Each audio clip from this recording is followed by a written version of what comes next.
Hey guys, it's Shelby. My book, Will to Wild, Adventures Great and Small to Change Your Life, is now available in paperback, so it's light enough to take on the trail and on your summer travels. You can get the book wherever books are sold, and if you'd rather listen to it, you can also get it on Audible. Yours truly is the narrator, so it should be a good time. Again, the title is Will to Wild, Adventures Great and Small to Change Your Life.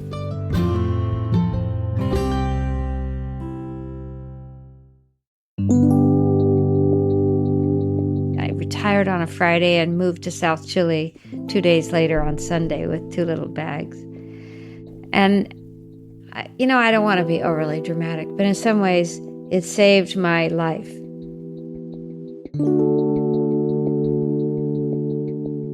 Kris Tompkins is one of the world's most successful conservationists.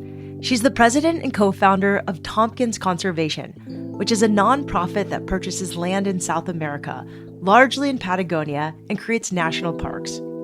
Before dedicating her life to land preservation, Kris spent 25 years working for Patagonia, the company. Yes, that Patagonia, the legendary brand that makes gear, packs, puffer coats, and more. The company was founded by Kris's childhood friend and famous outdoorsman, Yvon Chouinard. Kris was one of the first employees and eventually served as CEO. In 1990, after more than 20 years at the brand, Kris went on a trip to the southernmost tip of South America to explore Patagonia, the place. Kris ended up falling in love, moving to Chile, and working to establish 15 new national parks. I'm Shelby Stanger, and this is Wild Ideas Worth Living, an REI Co-op Studios production brought to you by Capital One.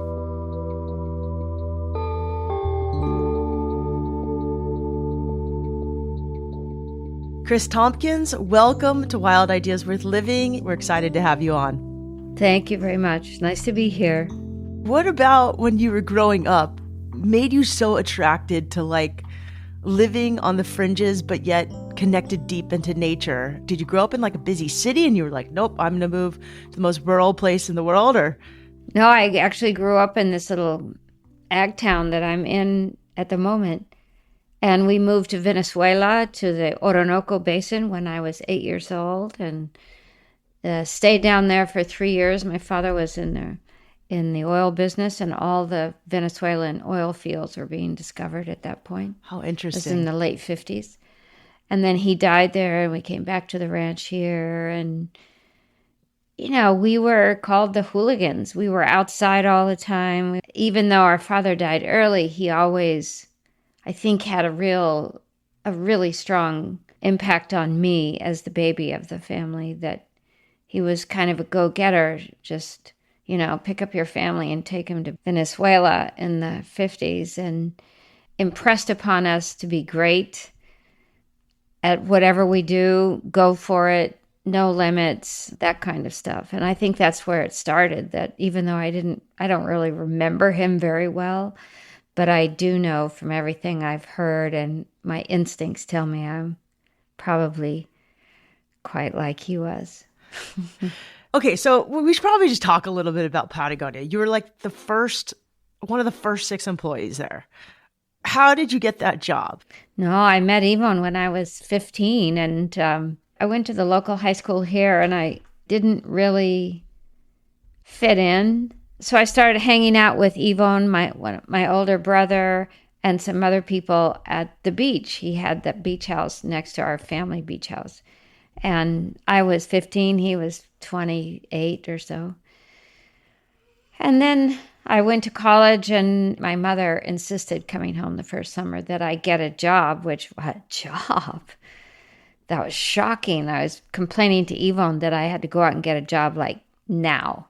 So he hired me. I was cutting climbing ropes. I was polishing climbing equipment. I was doing whatever there was needed to be done.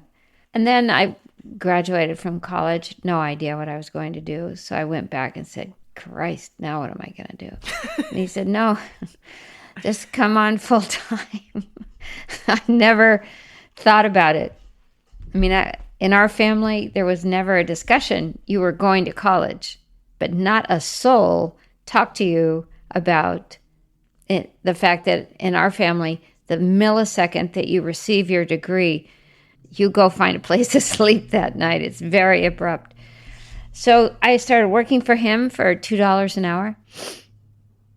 And a year in, maybe 18 months in, he started thinking, I'd like to start building some clothing for us.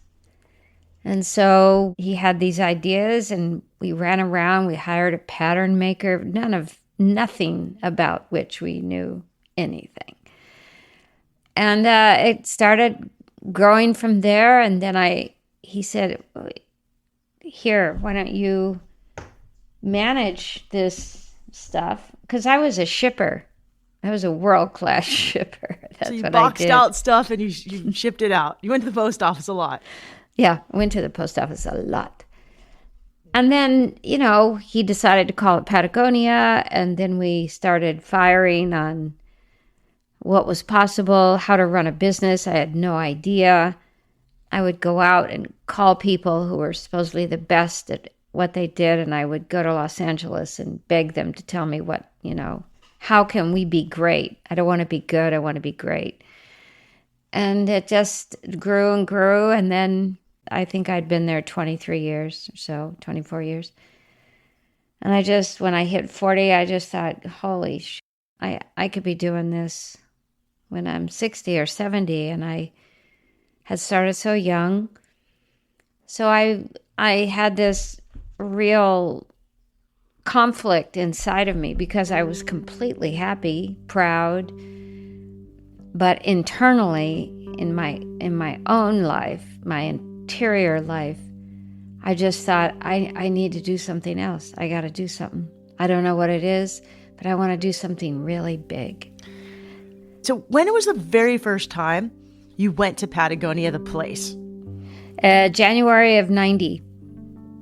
Yvonne and I wanted to change our jobs within Patagonia, and so we hired a new CEO, a new CFO, a new COO, and we took them down to Patagonia, the place, and took them all around so they could have this sense of wildness and kind of what's the ethos of Patagonia, the company, which was a really crazy idea. But that's the first time I went. When Kris traveled to Patagonia in 1990, she fell in love with its waterfalls, lush forests, and rocky vistas.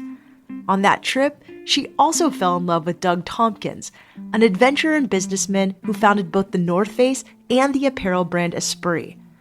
For Doug's next venture, he was focused on land preservation in South America. Doug lived in Chile, and after a few years, Kris moved down there as well. The two married and pursued their wildest dream of preserving the nature they both loved.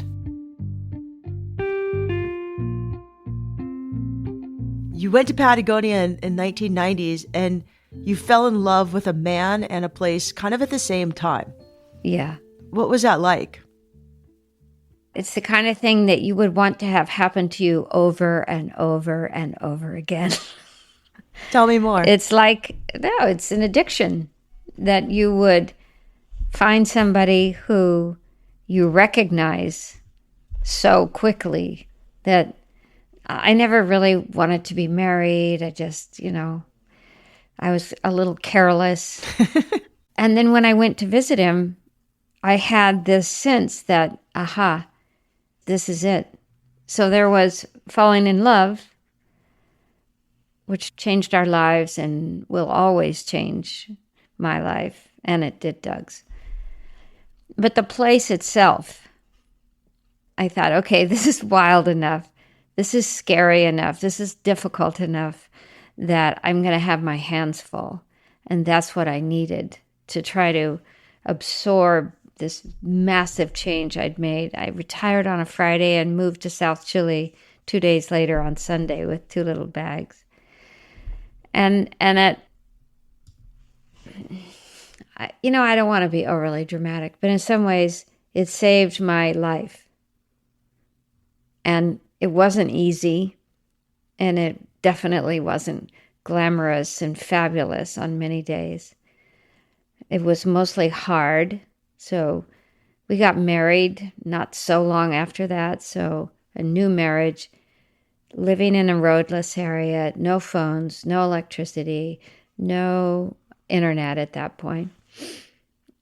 And I think it created two strong people out of having to depend on one another so deeply. And it was a complete tectonic shift in our lives for both of us. When you say it saved your life, you had this dream job. Were you a little restless, like depressed maybe, or? No, I'm not. No, depressed. No, I think, I've never been able to name what happened.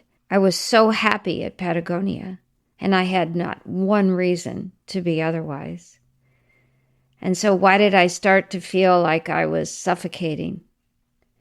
And I cannot attribute any of this to Patagonia, because that was the puzzle, this duality. I was happy. I was good at what I was doing. I'd been there a long time. Love and respect the Chenard family utterly. But if I gave advice to somebody after, my almost 74 years, I would say trust the capacity and the elasticity and the wonder of making changes in your life, that it's hard to imagine that it might all work out, but that assessing risk, of course, as athletes and business people, we got pretty good at assessing risk, so that's part of it. But mostly, it's really understanding, as far as we know, we're here once. And so at least in my case, I had to do something that was 180 degrees and very difficult to pull off.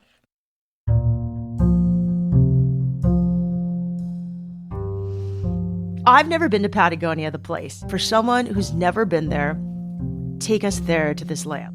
A lot of it is very stark. Your experience, if you stay down long enough, will change every day.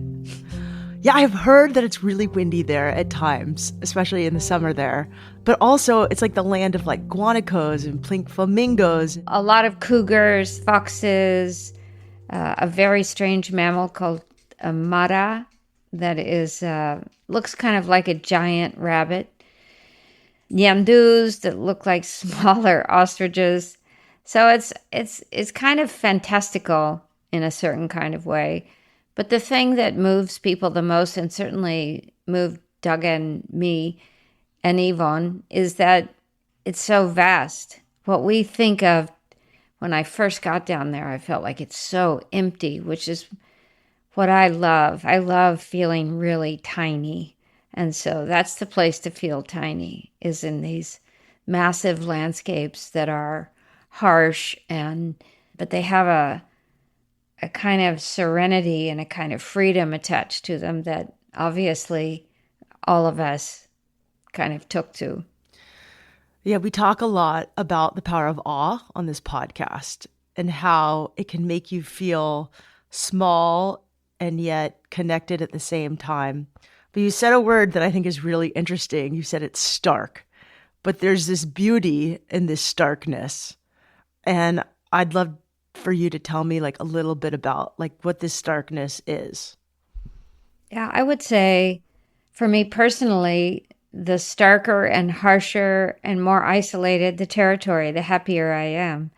We humans, especially Westerners, are so detached from the power of nature. We've spent a few thousand years trying to protect ourselves from nature and gotten better and better and better at it until we're essentially disconnected from it. This is Westerners. There are billions of people who live very close to the ground and haven't forgotten that. So starkness for me is if something happens, you're very cognizant of where you are.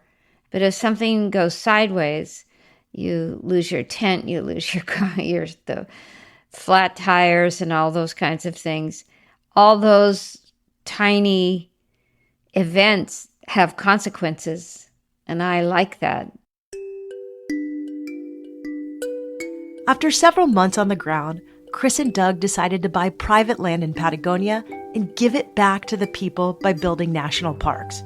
When we come back, Kris talks about how they came up with his wild idea and how it became a full-blown organization called Tompkins Conservation.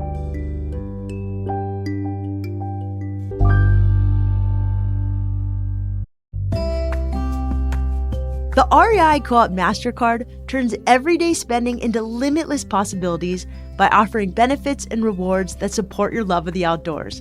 The REI Co-op MasterCard is only available to members, taking your membership even further by offering 5% rewards on every purchase at REI, on top of your 10% co-op member rewards on full price purchases.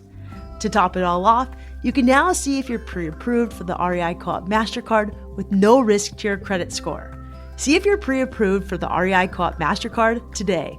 Visit rei.com/mastercard-podcast to learn more about these benefits and to apply.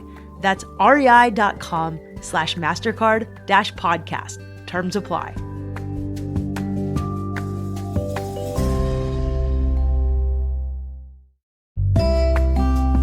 Hey Wild Ideas listeners, summer's here and it's gonna be a hot one. Stay hydrated with GOO Hydration Tabs. With just a drop and a fizz in your bottle, they replenish sodium, the primary electrolyte you lose when you sweat.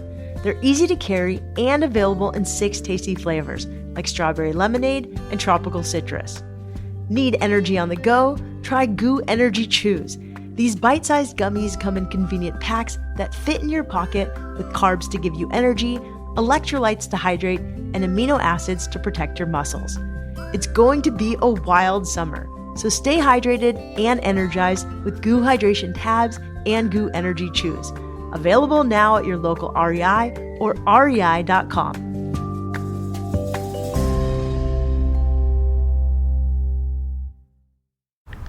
Life is full of distractions. Silence notifications. At REI Co-op, we want you to hear the reminders to take a step back, take your life back, and call time out. With gear and clothing from top outdoor brands and classes and advice from our experts, we're here to help you opt outside. No matter what life throws at you, don't let it distract you from living. REI Co-op. Visit rei.com/opt-outside.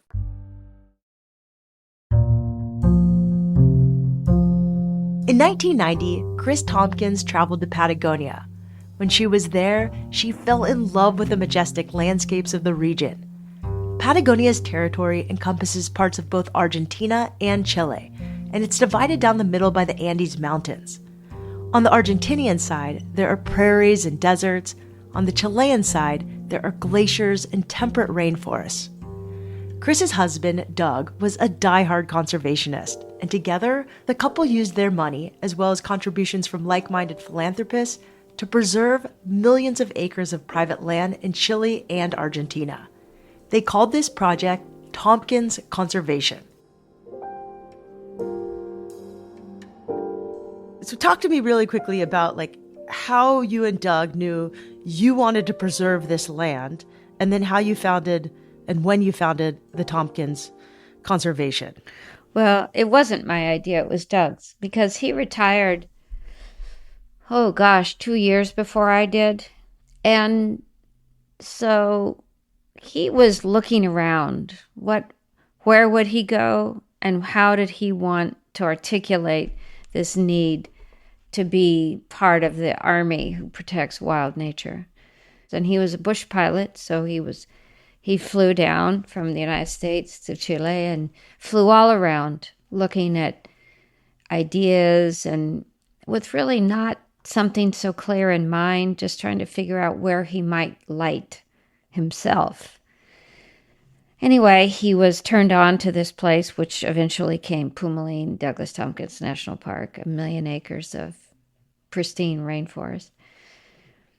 And he bought a little farm, started updating it, and somebody in the area had some land to sell, and Doug thought, well, maybe I'll buy some more land. And then another one went up to sell, and he bought the second one. And By then, I'm coming down there and decided to retire, and then I moved down there at the end of 93. And in the meantime, Doug began to realize that he could protect some, by our standards, pretty large territories. And this was all in rainforest, temperate rainforest at that time. And then some really massive properties came up for sale. Again, private owners wanting to sell.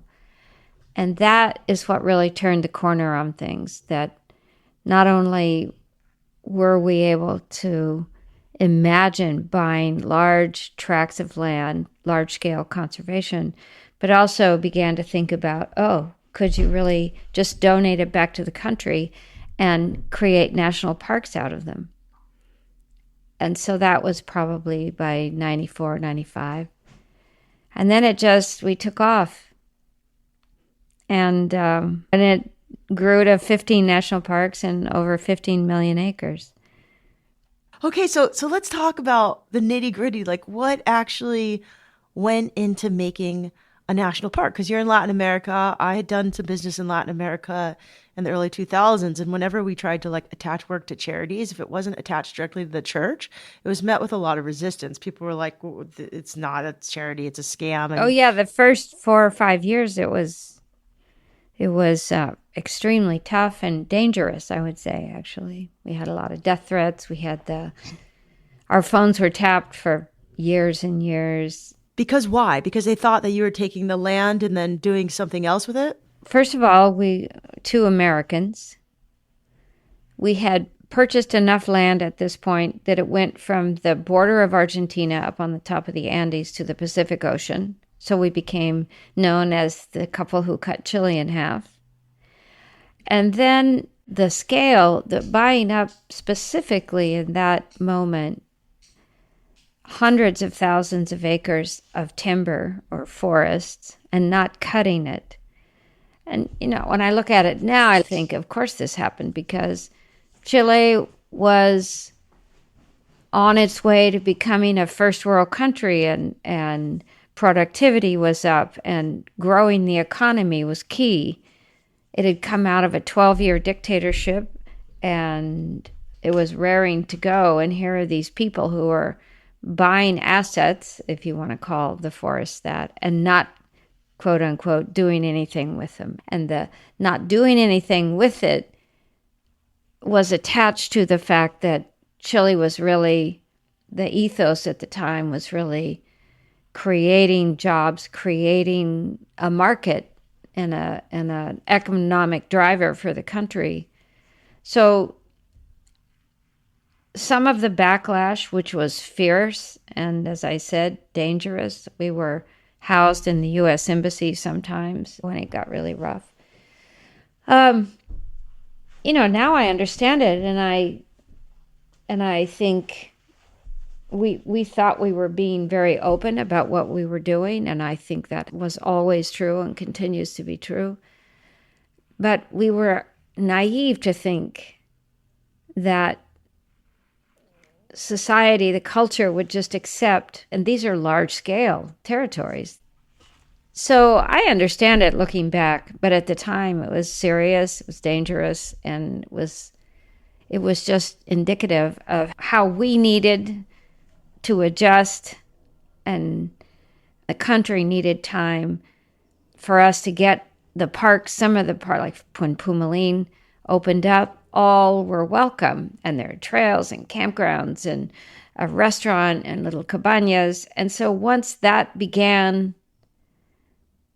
to show everybody that this was what we'd been saying was true all along, and people could come, they were welcome, and then little by little things began to ease off.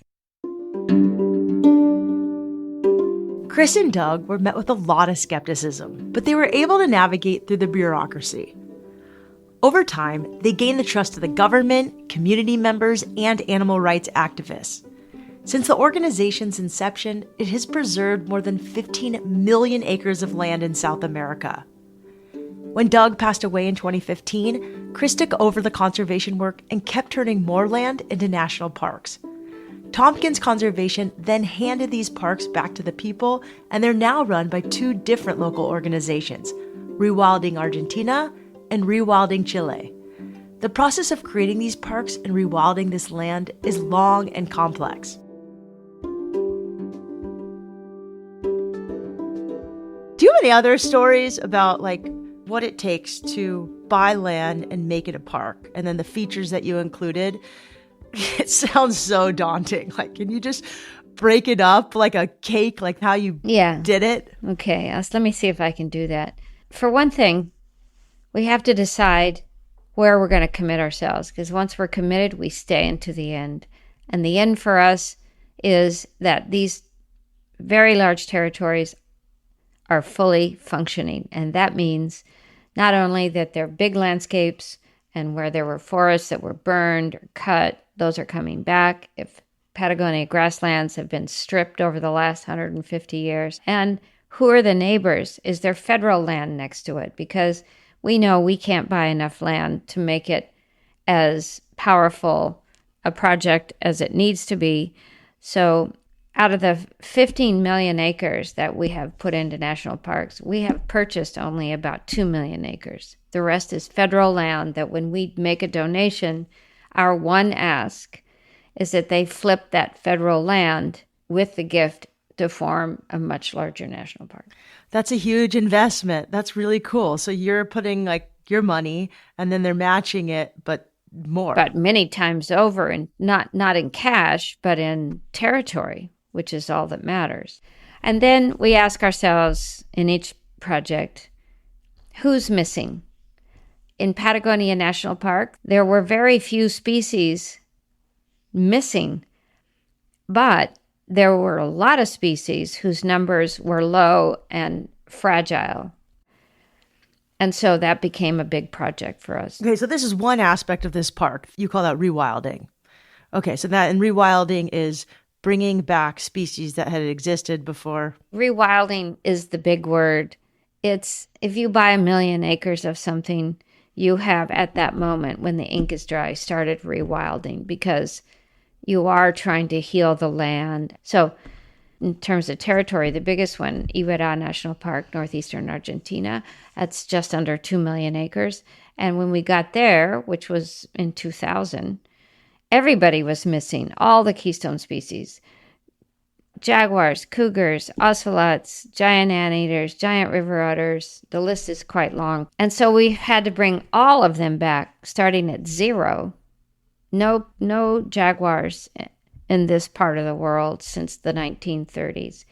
The red-shouldered macaw, gone for 130 years, and now they're flying free in Iberá and reproducing in the wild and so on. How do you bring them back? Let's take the jaguar, because that was quite complex. We decided to bring jaguars back really early on, but Bolivia, Paraguay, Brazil, nobody wanted to give us jaguars. So we decided, we're going to have to breed jaguars. I mean, nobody had ever had a jaguar breeding program before.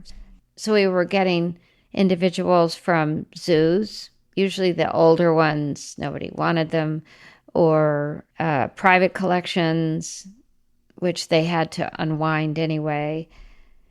And then find males, those were all females. We have this huge breeding. It cost us a couple $1 million just to build this place with huge areas for each individual. We had the females, we got the males. You never know if they're going to kill one another or actually mate.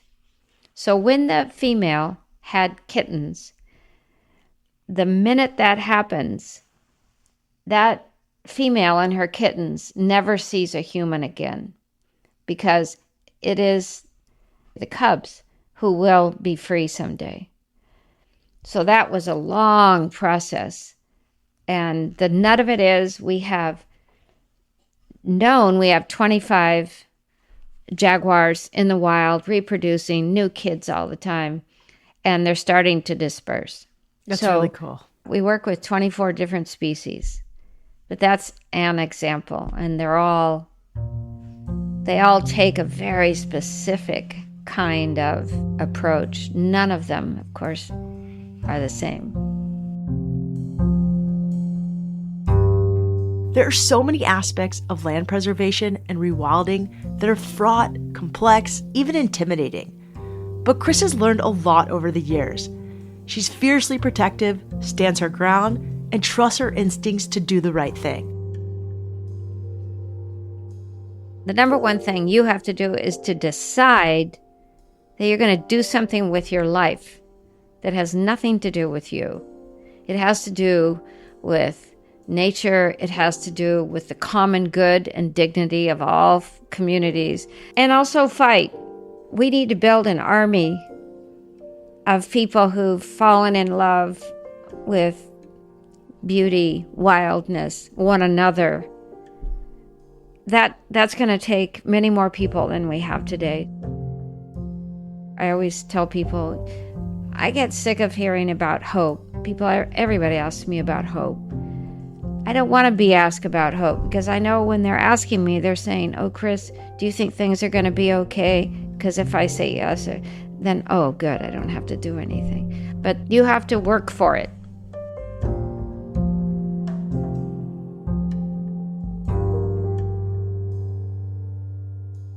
Kris will continue to fight for the planet for as long as she lives. If you want to learn more about her and Doug's story, check out the National Geographic film Wildlife on Hulu and Disney+. Rewilding Chile recently came out with a book called Patagonia National Park, Chile, with contributions from Kris, Yvonne Chouinard, and former Chilean president Michelle Bachelet. It features stunning photos of Patagonia's wildlife and landforms. We'll link to it in our show notes. If you like this episode with Kris, you'll also like her episode with Alvaro Silberstein, who hiked Patagonia in a wheelchair. We'll also link to that episode in our show notes. Wild Ideas Worth Living is part of the REI Podcast Network. It's hosted by me, Shelby Stanger, produced by Annie Fassler, Sylvia Thomas, and Sam Piers-Nitzberg of Puddle Creative. Our senior producers are Jenny Barber and Hannah Boyd. Our executive producers are Paolo Motola and Joe Crosby. As always, we love it when you follow the show, take time to rate it, and write a review wherever you listen. And remember, some of the best adventures happen when you follow your wildest ideas.